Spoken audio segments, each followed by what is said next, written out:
안녕하세요. 결혼한 지 7년 차의 30대 여성이에요. 하고 싶은 이야기가 있어서 이렇게 사연을 보내게 됐습니다.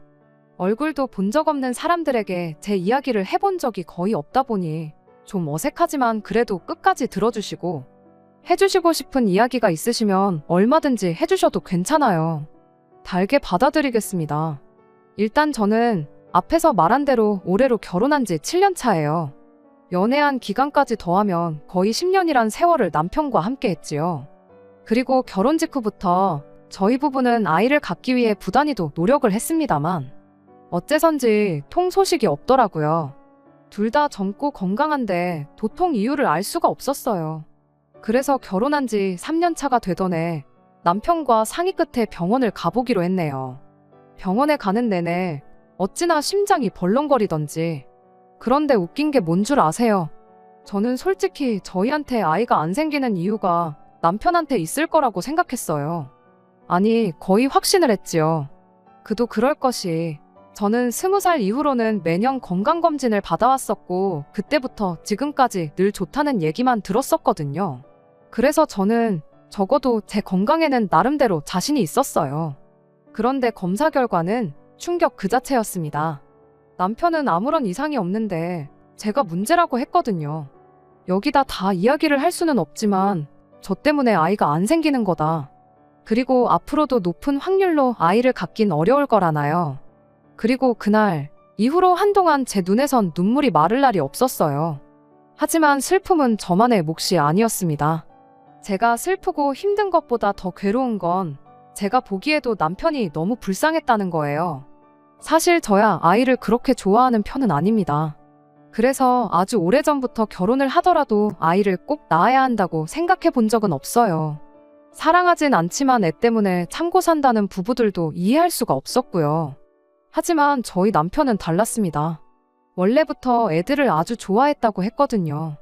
그래서 저한테도 못해도 둘은 꼭 낳고 살자고 했었고, 그리고 제가 보기에도 남편은 분명 좋은 아빠가 되어줄 것 같았어요. 그래서 남편 소원대로 꼭 둘은 낳아주고 싶었는데, 그런데 이제 다 지킬 수 없는 약속이자 이룰 수 없는 꿈이 되어버린 거였죠. 그리고 차라리 남편이 너 때문에 망했다고 저를 원망하거나 화라도 냈으면 제 괴로운 마음이 덜했을까요? 착한 남편은 있지도 않은 애가 뭐가 중요하냐면서 애 없이 딩크로 사는 부부들이 널렸는데 우리라고 못할 게 뭐가 있냐. 그러면서 저를 위로할 뿐이었습니다. 그리고 저는 그런 남편에게 무척이나 고마웠지만 한편으론 그게 그의 100% 진심이 아니란 건 알고 있었어요. 어쩌다 밖에서 아이를 데리고 나들이라도 나온 부부를 보게 될 때면 남편은 한동안 눈을 떼지 못했으니까요. 게다가 그런 남편의 태도보다 저를 더 신경 쓰이게 한 건 우리가 애를 가질 수 없다는 걸 알게 된 이후로 남편이 점점 더 시조카에게 사랑과 관심을 쏟아붓기 시작했다는 사실이에요. 그리고 솔직히 저는 그게 썩 좋지만은 않았습니다. 제가 시조카를 질투했다거나 그런 건 결코 아니고 시조카의 엄마인 신우의 태도 때문이었죠. 남편에게는 위로 2살 많은 누나가 있어요. 저희보다 몇 년 일찍 결혼해서 아이도 바로 낳았다 보니 시조카가 어느덧 10살입니다. 그리고 사실 남편은 결혼 전부터 시조카를 유달리 예뻐하긴 했어요. 저도 알고 있던 사실이고요. 그런데 저희가 아이를 가질 수 없단 걸 알고 나서는 그 예뻐하는 정도가 점점 심해져 갔습니다. 보통의 삼촌들이 조카들한테 하는 수준을 훨씬 벗어난 거죠. 처음으로 도가 지나치다고 느꼈던 건 병원에 다녀오고 몇 달 지났을 무렵이었어요. 아침잠도 많은 남편이 새벽 대바람부터 일어나서는 혼자 부엌에서 이리저리 바쁘더라고요. 그래서 뭐 하는 거냐고 물었더니 회사에서 먹을 도시락을 싸고 있다대요. 뜬금없이 웬 도시락을 싸는가 싶었습니다. 그도 그럴 것이 남편 회사에는 구내식당이 있어요. 게다가 회사에서 지원금도 나오다 보니 자기가 낼 돈은 2,000원인가 밖에 안 하지요. 그뿐인가요? 식단 자체가 얼마나 잘 나오는지 주변 회사들까지 소문이 파다했습니다. 그러니 제 생각엔 집에 뭐 특별히 맛있는 게 있는 것도 아닌데 도대체 왜 번거롭게 저러나 싶었죠. 그래서 그냥 가서 사 먹어 한마디 했더니 하는 말이 자기도 그러고 싶은데 돈이 없으니까 이러는 거라나요? 그리고는 냉장고를 들여다보곤 정말 뭐가 없긴 하네 하더니 일단 식빵이랑 바나나라도 좀 가져가야겠다며 혼잣말처럼 중얼거리는 거예요. 그래서 제가 아니 2,000원도 없냐고 되물었어요. 그랬더니 정말 없답니다. 이번 달 용돈을 다 썼다면서요. 그리고 그 소리를 들으니 진짜 황당한 거예요. 참고로 저희 남편의 용돈은 달에 70만 원으로 제 주변 애엄마들 이야기를 들었을 때를 생각하면 결코 적은 액수가 아니었습니다. 게다가 술, 담배도 안 하지. 그렇다고 골프 같은 돈이 많이 드는 취미생활을 하는 것도 아니지. 통신비며 주유비는 생활비에서 나가지. 그러니 70만 원을 도대체 다 어디다 썼길래 2,000원도 없다는 건가? 저로서는 도무지 납득할 수가 없었죠. 그래서 제가 농담처럼 혹시 여자라도 생겼냐고 그랬어요. 그렇지 않고서야 그 돈을 다 어디다 썼냐고요. 그랬더니 장난이라도 그런 소리는 하지 말라면서 정색을 하는데 제가 정말이지 막 추궁을 하듯 물은 것도 아닌데 뭘 저렇게까지 정색을 하나 싶은 게 그때부턴 이해가 안 가는 게 아니라 걱정만 되더라고요. 이 인간이 나 몰래 도박을 하나? 아니면 주식인가? 그리고 생각이 거기까지 뻗치니 혹시 나 몰래 대출을 받거나 그런 건 아니겠지.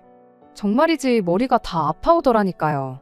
그래서 비록 제가 터치하지 않기로 한 남편의 용돈이긴 했어도 전후 상황은 알아야겠다 싶어서 남편을 거실로 불러냈습니다. 그리고는 도시락 싸는 건 잠깐 멈추고 이야기 좀 하자 했더니 출근해야 하는 사람을 붙잡고 왜 이러냐며 저도 빨리 출근 준비나 하란 식인 거예요.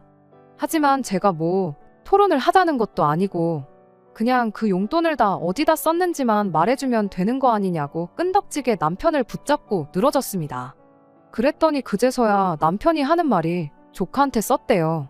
조카가 이번 달에는 갖고 싶어 하는 게 많아서 자기가 좀 무리를 했다나요? 황당했죠. 아니 조카가 갖고 싶은 게 많다고 왜 자기가 그걸 다 사주나 싶어서요. 하지만 더 저를 황당하게 한 건 그 이야기를 하는 남편의 태도였습니다. 담담하다기보다는 뭐랄까 너무 태연했거든요. 아무렇지도 않은 표정도 그렇고 그러다 문득 그럼 혹시 이번 달만 그런 거냐 물었습니다. 그랬더니 자기도 뭐가 좀 민망하긴 했는지 씩 웃더니 한다는 말이 그럴 리가 있냐. 정말 기가 막히더라고요. 그래서 아니 아무리 조카가 예뻐도 그렇지 매달 그 돈을 다 퍼준 게 말이 되냐며 언성을 좀 높였습니다. 그랬더니 남편이 좀 억울하단 표정으로 하는 말이 자기가 자기 용돈으로 알아서 한 건데 그렇다고 막말로 자기가 저한테 손을 벌리기라도 했냐 어쨌냐 하면서 저더러 그렇게 야박하게 굴지 말라는 거예요. 서운하다면서요. 그래서 남편한테 내가 더 서운하다 했습니다. 그리고 솔직히 그간엔 크게 신경 쓰진 않았었는데 남편이 저에게 해줬던 선물이라던가 저희 부모님께 드렸던 용돈이라던가 그런 것들이 머릿속을 스치면서 짜증이 확 올라오더라고요. 돈을 얼마나 썼는지로 따지는 게 치졸해 보일지도 모르지만 저나 저희 부모님이 남편한테는 시족하만도 못한가 싶었으니까요. 그리고 한편으론 신우도 참 어이가 없었어요. 아무리 지 자식한테 자라니 좋아서 그랬다곤 쳐도 저희 남편이 자기한테는 동생이기도 하잖아요. 그러면 이렇게 안 해줘도 된다, 괜찮다 하고 거절할만 하지 않나요?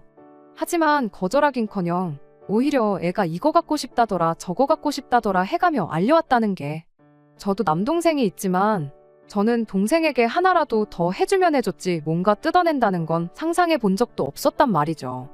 아무튼 제 생각엔 저희 남편이 본인 입으로 신우한테 더는 시조카한테 이거저거 못해준다 소리는 100% 못할 것 같았고 어쩔 수 없이 내가 나서야겠다 싶대요.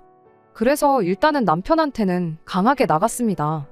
솔직히 마음 한켠에선 아침부터 하품쩍쩍해가며 도시락 싼다고 부산 떠는 남편이 안쓰럽기도 하고 그래서 그깟 점심값 몇 푼이나 한다고 가서 사 먹으라고 얼마라도 줄까 하는 생각도 있었지만 그랬다간 습관되지 싶어서 회사 나가서 밥을 빌어먹든 누가 먹다 남긴 걸 얻어먹든 알아서 하라고 했어요. 적어도 집에 있는 음식은 가져갈 생각은 꿈도 꾸지 말라고요. 그리고 신우한테 연락해서 주말에 다 같이 좀 만나게 약속 좀 잡으라니까. 남편이 자기가 나이가 몇 살인데 용돈 문제로 누나까지 불러내야 하냐면서 오히려 더 목소리를 높이더라고요. 그래서 당신 말 잘했다고 당신 말대로 당신 나이가 몇 살인데 용돈도 규모 있게 못 쓰고 그걸 시조카한테 다 털어주고 왜 아침부터 거슬리게 궁상을 떨고 그러냐고 받아쳤습니다. 그리고는 내가 차라리 당신이 어디서 돈을 흘렸다고 하면 한 번의 실수니까 이해를 하고 넘어갔겠지만 지금까지 내내 이 모양이었다 생각하니 우라가 치민다고 했어요. 그리고는 혹시 지금도 내가 왜 화가 난 건지 이해가 안 되는 거면 오늘 한번 밥 쫄쫄 굶으면서 생각 좀 해보라고 했지요. 이게 쪽팔린 일인지 아닌지도 헷갈리면 주변에 한번 물어봐도 괜찮다면서요. 그랬더니 계속해서 저더러 너무하네 어쩌네. 하지만 결국 저도 남편도 어쨌든 출근을 해야 했기에 제대로 된 결론 없이 대화는 흐지부지 되었습니다. 그런데 그 일이 있고 며칠 뒤 남편 서재를 정리하다 우연히 남편의 카드 명세서를 발견했어요. 그러면서 세금 문제 때문에 어차피 연말에 다 필요하다며 이메일로 받던 걸 종이로 바꿨다고 한 게 문득 떠올랐지요. 그리고 제가 원래 정말 집요한 사람은 아닌데 그날은 어째서인지 남편 방을 뒤져보고 싶대요. 카드 명세서를 보면 남편이 용돈을 어떻게 쓰는지 대충 사이즈가 나올 게 분명했으니까요. 그리고 그렇게 찾아낸 6개월치의 카드 명세서를 찬찬히 읽어내려 가다 보니 정말 가관도 이런 가관이 없었습니다. 고가의 타블렛부터 시작해서 몇십만 원짜리 게임기에 그뿐인가요? 키즈카페를 비롯한 애들 브랜드 매장까지. 이게 시조카한테 쓰였다는 걸 제가 몰랐다면 남편한테 숨겨둔 애라도 있나 싶었을 정도로 전부 애한테 관련된 것들밖에 없었습니다. 그리고 카드로 이 정도면 현찰은 안 썼겠어요? 안 봐도 비디오였지요. 정말이지 허무하기도 하고 한편으론 억울하고 화도 나고. 그리고 그 모든 감정은 단순히 남편이 시조카한테 돈을 많이 썼기 때문만은 아니었어요. 돈이 많으면야 시조카한테 얼마든지 잘해줘도 좋지요. 하지만 저희는 그렇게 또 넉넉한 형편이라고만은 볼 수가 없었습니다. 당장이야 맞벌이니 그럭저럭 먹고 살만하다 쳐도 한치 앞을 모르는 게 인생이잖아요. 그래서 저는 항상 어떻게든 한 푼이라도 아끼려고 아둥바둥이었고 남편도 제가 그렇다는 걸 잘 알고 있었는데 그럼에도 불구하고 그런 저는 안중에도 없었는지 시쳇말로 시조카한테만 몰빵을 하고 있었다는 게 한마디로 배신감까지 들더라니까요. 그래서 그날 저녁 퇴근한 남편에게 아무 말 없이 카드 명세서들을 들이밀었습니다. 그리고는 이게 뭐냐는 표정의 남편에게 내가 형광펜으로 칠해놓은 거 보이냐? 이게 다 내가 보기엔 당신이 시조카한테 쓴 돈 같은데 맞냐고 물었어요. 그랬더니 남편이 좀 당황한 얼굴로 저와 명세서를 몇 번이고 번갈아 보더니 약간은 자포자기한 듯이 그래서 지금 자기더러 어쩌라는 거냐대요. 그래서 지금 내 앞에서 신우한테 전화 걸라고 그래서 셋이 만날 자리 좀 만들라고 했지요. 그랬더니 또 그 소리냐면서 또 목청을 높이는 거예요. 그래서 이번엔 저도 지지 않고 같이 소리를 질렀습니다. 왜 못 만나게 하냐고. 남매가 나 빼놓고 무슨 작당모이라도 했냐고요. 그랬더니 남편도 더는 어쩔 수가 없다 싶었는지 결국 신우에게 전화를 걸대요. 그리고는 뭐 와이프가 보잔다 하니까 신우가 걔가 왜 보자고 하냐며 짜증스러운 목소리로 남편에게 되묻고 그러니까 다시 남편이 신우더러 그건 만나보면 알 거라며. 남편 딴에는 있는 대로 통화 볼륨을 줄이긴 했는데 뜨문뜨문 새어나오는 신우 목소리에서 신우도 어지간히 짜증이 났다는 건 알겠더라고요. 그리고 뭐 결국 주말에 저희 부부가 신우네 집에 가는 걸로 얘기가 됐습니다. 그런데 이틀 뒤 토요일 아침이었어요. 남편더러 얼른 가게 준비하라니까 하는 말이 배가 아프다면서 한 걸음도 못 걷겠다나요? 그러면서 신우네는 다음에 가야 할 것 같다는데 그래서 그럼 당신은 집에서 쉬라고 나만 다녀오겠다 했습니다. 그랬더니 아주 그냥 있는 대로 얼굴을 찌푸리더니 무슨 도살장 끌려가는 소마냥 따라 나오는 거예요. 하지만 그러던지 말던지 남편이 그럴수록 저는 신우한테 할 말은 하고 와야겠다는 의지가 불타올랐습니다. 그리고 그렇게 1시간을 달려 신우네 집에 도착했어요. 그런데 현관문을 열어주는 신우가 오느라 수고했다 뭐 이런 말은 고사하고 일단 짜증부터 내기 시작했습니다. 주말에 남의 집에 이렇게 오는 거 매너 없는 짓인 거 모르냐면서요. 그리고 평소에 저라면 대번에 죄송하단 얘기부터 했을 텐데 그날은 며칠 전부터 남편 때문에 짜증도 나 있었고 그래서인지 여러모로 평소처럼 하고 싶지가 않더라고요. 그래서 형님도 한동안 저희 집에 아무 때나 오시지 않았냐고 그래서 저는 당연히 괜찮을 줄 알았다고 그랬어요. 게다가 저희는 약속도 하고 왔지 않냐면서요. 그랬더니 밖에서 봐도 될 걸 굳이 집으로 왔다고 또 짜증을 내는데 솔직히 그건 제가 우긴 게 맞아요. 어떻게든 제 눈으로 집안을 한번 살펴봐야겠다 싶었거든요. 그래서 신우가 뭐라건 더는 대꾸하지 않고 멀찍이 서 있는 시조카한테 외숙모가 심심해서 그런데 게임기 좀 시켜줘 했습니다. 그랬더니 시조카가 아주 울상을 하고는 게임기 없어요 그러는 거예요. 그래서 왜 게임기가 왜 없어 하고 물으니 신우가 불이 나게 와서는 한다는 말이 아는 사람이 빌려달래서 빌려줬답니다. 그러니까 저희 남편이 애가 갖고 싶다고 한 지 얼마나 됐다고 그걸 벌써 남을 빌려줬냐며 누나도 참 너무한다고 한 소리 하더라고요. 그리고 저는 시족하더러 그러면 게임기 말고 뭐가 있을까? 타블렛은 어딨어? 우리 거기다 그림 그리고 놀자 그랬어요. 그랬더니 시조카가 타블렛이 뭐냐며 오히려 저한테 되묻는 게 아니겠어요? 그래서 제가 왜 은색으로 된 네모난 거 뒤에 사과 그려진 거 삼촌이 너가 갖고 싶다고 해서 사줬다던데 했지요. 그랬더니 시조카 말이 자기는 그게 뭔지도 모른다대요. 그러니까 이제 남편도 좀 황당하단 얼굴로 네가 엄마한테 갖고 싶다고 졸랐다며 아니야 하고는 되묻더라고요. 그러니까 신우가 또 손사래를 치면서 하는 말이 애가 뭘 아냐면서 한동안 TV에서 광고 나오고 할 때는 사달라고 난리를 치더니 저런다며 자기 자식더러 애가 이상하다는 거예요. 그래서 애들이 변덕이 심하긴 하죠. 하곤 제가 대충 대꾸하고는 그래도 타블렛이 있긴 있을 거 아니냐고 좀 가져다 달라고 했어요. 그랬더니 애 공부 때문에 감춰놓은 거라 안 된다는 거예요. 그래서 아니 애 줄 게 아니고 제가 지금 좀 쓰려고 한다니까. 신우가 저더러 왜 사람을 귀찮게 하냐며 버럭 짜증을 내는 게 아니겠어요? 그런데 이번엔 오히려 남편이 먼저 신우한테 말꼬리 그만 잡고 타블렛 갖고 와보라며 목소리를 높였습니다. 그러니까 좀 전까지 짜증스럽던 모습은 어디 가고 신우가 안절부절을 못하더라고요. 그리고는 결국 우여곡절 끝에 그간 남편이 시조카한테 사준 물건들 중 일부인 장난감 몇 개와 옷 몇 벌을 확인할 수 있었습니다. 정확히 표현하자면 그것들만 남아있어서 그것들만 확인할 수 있었죠. 그리고 그제서야 남편도 어느 정도 상황이 파악된 듯 했습니다. 신우한테 내가 사준 건 다 어쨌냐고 얘기나 한번 들어보자고 했으니까요. 그러자 신우가 하는 말이 니들은 애를 안 키워봐서 모르겠지만 애들이 원래 변덕이 죽을 듯하고 실증도 금방 느낀답니다. 그래서 애가 안 쓴다 싶으면 자기가 다 중고로 팔아서 없는 거라는 거예요. 그리고는 뭐 하는 말이 그까짓 거 중고로 팔면 얼마 나오지도 않는다면서 그나마도 생활비에 보탰었다고 그러니까 그러려니 하고 넘어가라나요? 뻔뻔한 신우의 태도에 제가 다 황당하더라고요. 게다가 남편을 살펴보니 남편도 화가 있는 대로 난 눈치였어요. 그도 그럴 것이 자기는 갖고 싶은 것도 못 사고 밥도 굶어가며 사준 것들인데 그걸 죄다 팔아치웠다고 하니 화가 안 난다면 그게 더 이상한 일이었지요. 남편은 긴 한숨을 내쉬더니 신우더러 생활비가 모자라면 차라리 빌려달라고 말을 하지 왜 애를 팔아서 그런 짓을 했냐고 물었습니다. 그랬더니 신우가 황당하단 얼굴로 빌려달라면 곱게 빌려줬을 거냐면서 그리고 빌린 돈은 갚아야 하지만 네가 시조카 사준 물건들은 말 그대로 선물해 준 거 아니냐고. 그러면 뭐 그 소유권이 시조카한테 있는 거니까 그거 팔아서 나온 돈도 시조카 돈이나 마찬가지고 자기는 시조카의 보호자니까 그 돈을 쓸 권리가 있다나 어쩐다나 말 그대로 궤변을 늘어놓더라니까요. 그런데 사실 저희 신우가 처음부터 저렇진 않았어요.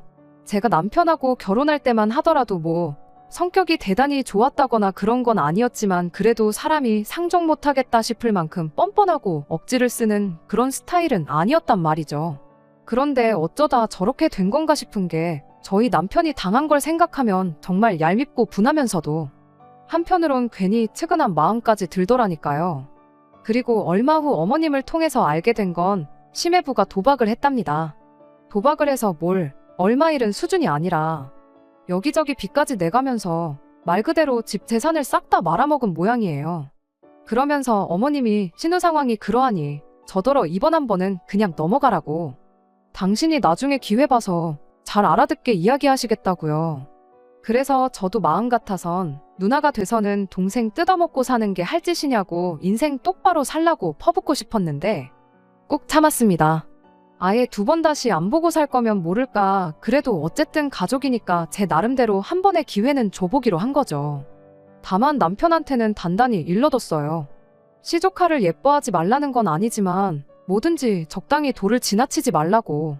다른 사람들이 봤을 때 상식선에서 납득 가능한 수준으로만 했으면 좋겠다고요. 그랬더니 남편도 자기가 생각이 짧았다면서 미안하답니다.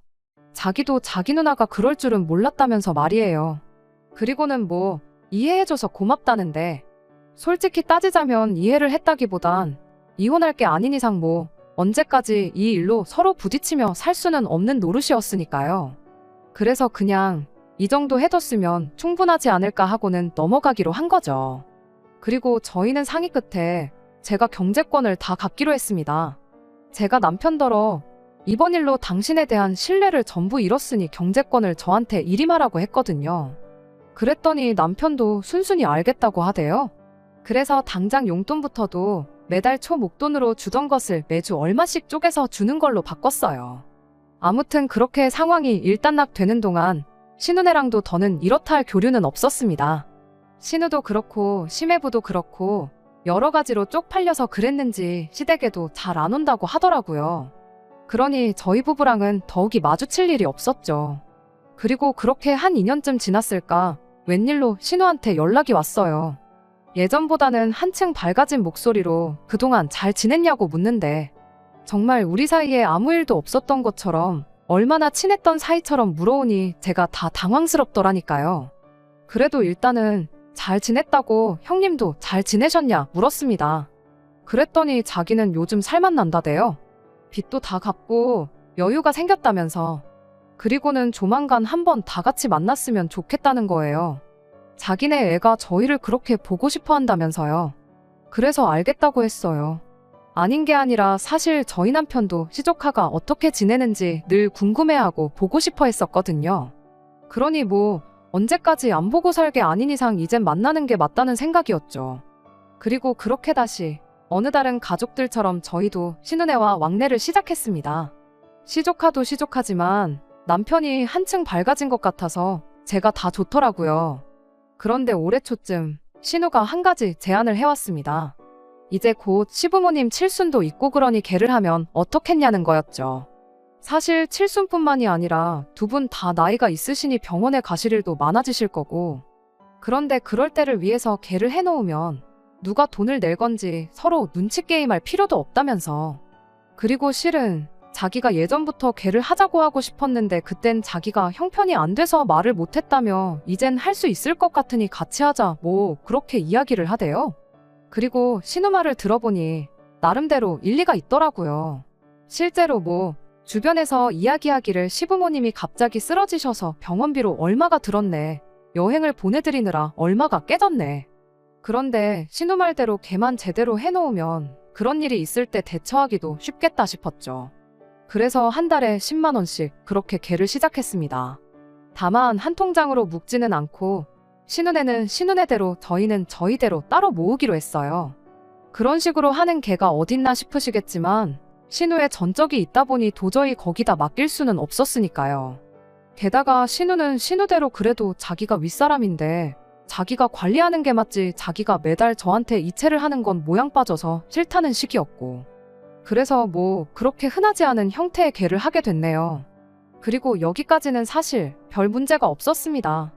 그림이 이상할 뿐이었지 각자 알아서 매달 돈을 저축하는 개념이었으니 시부모님을 모시고 외식을 하러 가더라도 두 집이 딱 반씩 부담하면 됐으니까 깔끔하더라고요. 한마디로 서로 치졸한 모습을 보이지 않아도 돼서 좋았달까요? 그런데 결국 일이 터졌습니다. 그날도 시부모님을 모시고 교회에서 식사를 하고 있었는데 대뜸 신우가 올 연말에 온 가족이 다 같이 가까운 일본이라도 다녀오면 어떻겠냐고 하대요. 그런데 저희 부부는 이미 일본을 몇 차례 다녀오기도 했고 그래서 영 내키지가 않았습니다. 게다가 신우네랑 왕래는 하고 있었다고 해도 어디 가서 같이 자고 그럴 정도로 편하지는 않았거든요. 그래서 저희 부부는 빼고 다녀오시라고 했어요. 저희는 저희대로 다음에 시부모님 모시고 따로 다녀오겠다고요. 그런데 저희가 그렇게 이야기를 하니 시부모님께서 그래도 다 같이 가야 재밌지 않냐며 말 그대로 서운한 티를 팍팍 내셨습니다. 그리고는 이게 다 당신들이 자식 농사를 잘못 지어 그렇다며 왜 이렇게 우리 애들은 남매간에 우애가 없는지 모르겠다 하시는데 남편은 바닥만 보고 묵묵부답이지 신우는 신우대로 이게 다 자기 때문이라며 시부모님께 죄송하다 그러지. 그러니까 순식간에 제가 제일 나쁜 사람이 돼버렸더라고요. 그래서 결국 알겠다고 같이 가겠다고 했어요. 그리고는 마음을 고쳐먹었습니다. 어떻게 보면 또 이번 기회로 가족들 간에 더 끈끈해질 수도 있고 뭐 어머님 아버님한테 효도한다 생각하면 그깟 며칠 참아보자면서요.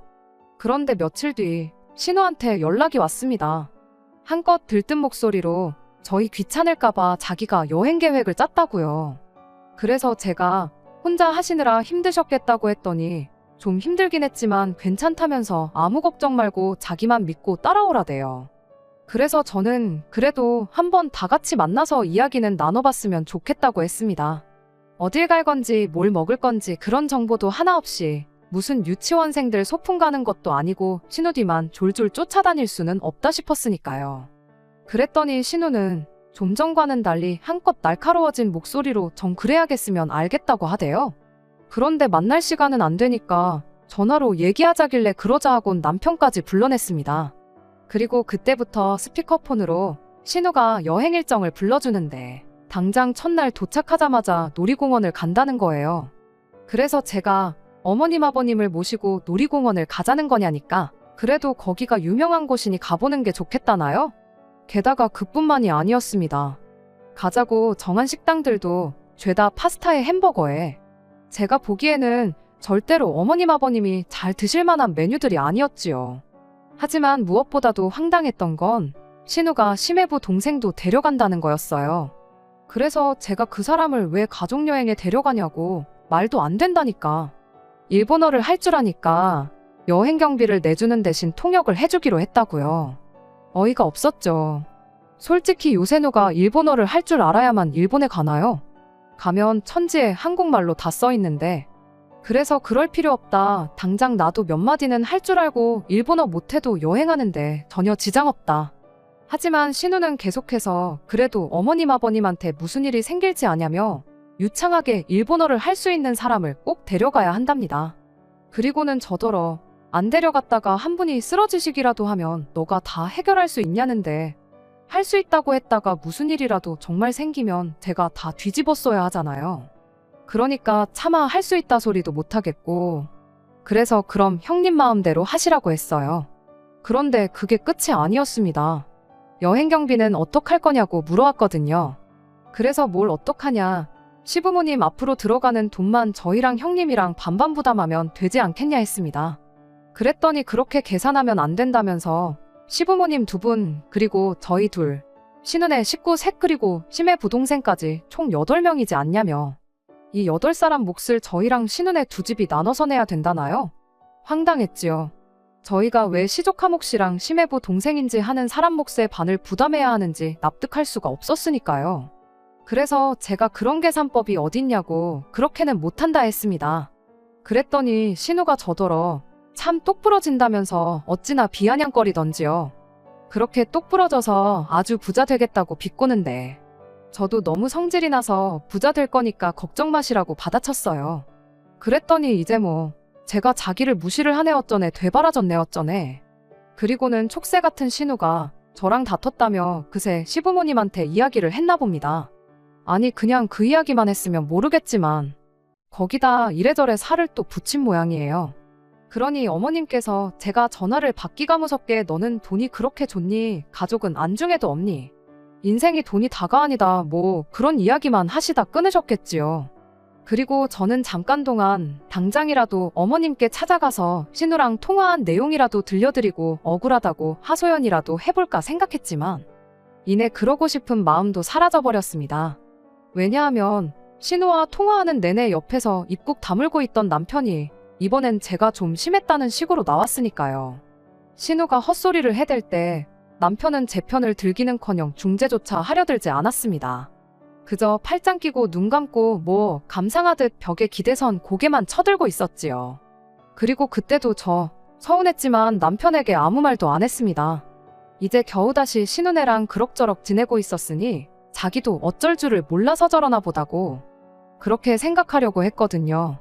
그런데 차라리 끝까지 가만히나 있지. 난데없이 저더러 너무하네 계산적이네 그러는데 정말 허탈했어요. 그래서 남편더러 너네 누나는 양심이 없고 너는 결국 나보단 네 가족인가 보다 쏘아붙였고 그리곤 뭐 나중엔 서로 그간 마음에 꽁하고 있던 것들까지 다 끄집어내가며 싸우고 말았네요. 가족 여행이 뭐라고 이렇게까지 일이 커질 일인가 싶으면서도 한편으론 그 얌체 같은 기질을 못 버리고 또 잔머리나 굴려대는 신우가 미워 죽겠습니다. 왜 자꾸 눈에 뻔히 보이는 수로 야가 빠지게 행동을 하는 건지. 그리고 그래도 핏줄이 뭐라고 그런 신우 편을 드는 남편도 참으로 이해할 수가 없네요. 안녕하세요. 일전에 개념 없는 신우 때문에 남편하고 부부싸움했다는 사연을 보냈었는데 기억하실지 모르겠어요. 잘 지내셨나요? 저는 뭐 잘 지냈다기보다는 이런저런 일들이 있었습니다만 결국은 이혼하기로 했어요. 사실 부부 사이에 아예 안 싸우고 살 수는 없죠. 그리고 저희라고 그동안에 안 싸우다 처음 싸운 것도 아니었고요. 하지만 이번엔 싸움도 컸고 무엇보다 신우는 물론이고 시부모님까지 남편이 옳고 제가 그르다고 하니 더는 뭐라 할 말이 없대요? 물론 그분들이 제 편을 들어줄 거란 기대는 애시당초 없었습니다만 그래도 막상 그렇게 한 가족이라고 똘똘 뭉쳐서는 저만 나쁜 사람으로 몰아가니 저도 뭐 더는 어쩔 도리가 없더라고요. 그리고 무엇보다도 어머님의 한마디가 비수가 되어 제 가슴을 후벼 팠어요. 어차피 너 때문에 너네 부부는 애도 못 갖는데 뭐 한다고 그렇게 돈을 움켜쥐고는 안 놓으려고 하냐면서.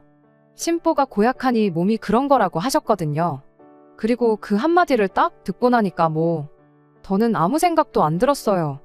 그런 말을 듣고도 결국 여행을 같이 가는 제 모습이 얼마나 초라하고 우스울지도 상상이 안 되고 그리고 한번 그러고 나면 이제 툭하면 그런 말씀으로 제 마음을 긁어내고 상처를 주실 텐데 그럴 때마다 제가 버틸 수 있을 것 같지도 않았죠.